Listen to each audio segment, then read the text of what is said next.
Hello everybody and welcome back to the model farm build. So it's been a long time since the previous episode, basically been busy with other stuff, but also I've been trying to figure out the best way of actually building this farm.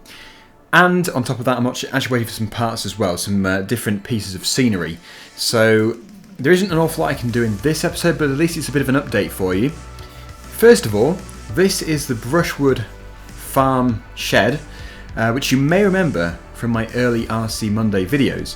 I actually used this as the main store for all of the radio controlled tractors. I had a fence, there was a Class and a John Deere, most of which I have now got rid of to fund this farm, but also I have kept the John Deere with the front loader because I really do like that tractor. So I have that, and I think I have a few other implements as well, which I will be actually integrating into this model farm build eventually. But first things first, the scenery is a bit of a priority. Now at this stage I should probably just say that I've never ever built a model farm or any kind of model scenery before. So if anybody wants to pick me up on things which I could have done better or give me some ideas for the future, then please do. I would love to know. Having said that, I know a lot of people have posted links to other YouTubers who do a very similar thing, and I really do thank you for it. I've checked them out, and they do seem to be very professional at what they do and very inspiring.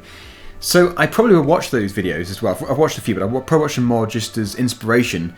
But I don't want to base this series on them, because otherwise I'm essentially copying them. So certainly, for inspiration, they are fantastic YouTubers, definitely worth looking at.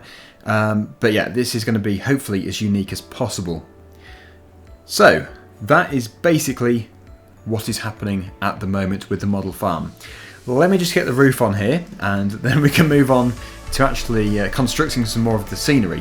What I want to focus on today really is the initial farm track, which enters from the edge of the, I suppose you could call it the map, the edge of the map, into the main yard there. So that's what I want to lay today. There is the shed all done, which I think you'll agree looks pretty good. Brushwood toys are very decent things. They're not the cheapest scenery ever, but I think obviously the price does reflect the quality. It's very high quality. I've also set up the Silage Pit, which I had last year as well, or a year and a half ago. It's very good. The biggest problem I have with it is the lack of ramp at the front, so the radio controlled machines actually do get stuck on there sometimes, but I'm sure we can find a solution to that. Now, what I want to focus on now is the track. The track is going to be surrounded by hedges, and I've actually bought another pack of these, so we actually have now 4 hedges, which are mouldable to different shapes. Obviously most of them are going to be straight or curved. The track is going to go in here, and I think the hedge is actually going to curve with that. Now as you can see, it is a roll of track, and this model grass scatter might be useful at trying to blend between the main yard and this track. So I'm going to try it, but I actually purchased these before realising that scatter was better than these rolls. I also have this one here, but we're going to use that later. I think that's going to be the track which leads from the yard over to a field. I'm definitely happy with the position the main yard is in. It's actually a little bit off centre, it's more to the left. So we're going to lay the first piece of track down. I've already measured all this out, so we're going to stick it down with some Bostik Fast Tack. I don't know if this is the best glue to use, but I have had some fairly good results with it before, providing you use enough, otherwise it does tend to just lift up again. I'm actually waiting for some resin glue, which is designed specifically for model scenery, which I'm going to use for the hedgerows, and probably anything which isn't this papery material. So yeah, the spray adhesive, I'm hoping it's going to be good for this, but it definitely wouldn't be good enough for the hedgerows and any other kind of static scenery.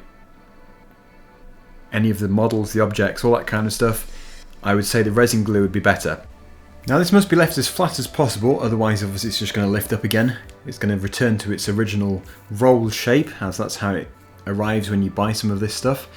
I think probably the best thing is a load of cans. I've got loads of cans about. Otherwise books, I should think books are quite good as well, but I can only really use what I've got at hand, and as I have a lot of spray cans about, I'm going to use them. Now with regard to the blending of the track into the yard, this is quite tough, especially as the tarmac colour is different. So what I'm going to try and do is make like a mud hole just around here. I think it might be a bit far-fetched doing this, just because the finish probably won't be very good, but I can always change it later. I can vacuum most of it off and scratch it off.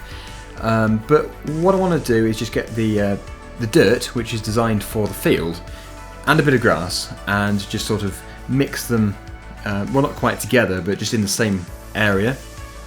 I actually do have some self-adhesive tufts of grass as well, which I don't actually have with me today, but I want to use them as well, and I think the finish might be improved by those, just because it adds a bit of variance to it. It's not just like a sharp edge from the scatter grass to the scatter dirt.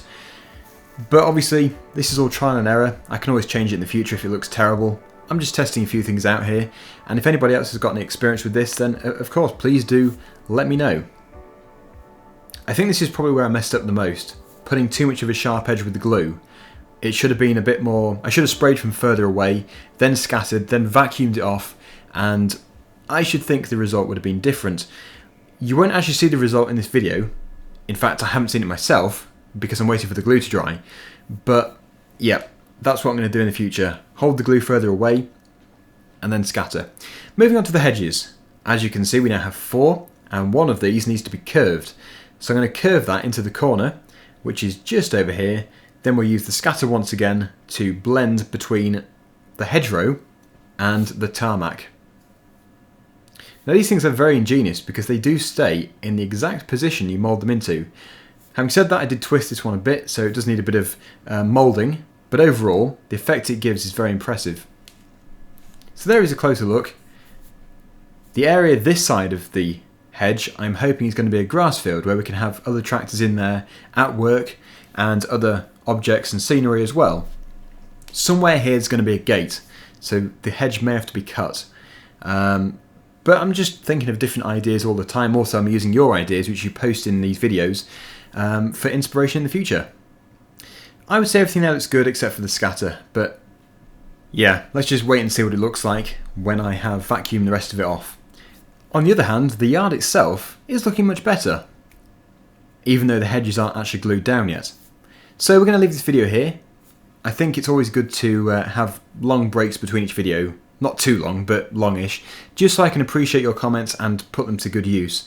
Anyway, until next time, thank you for watching and I'll see you again soon. Bye for now.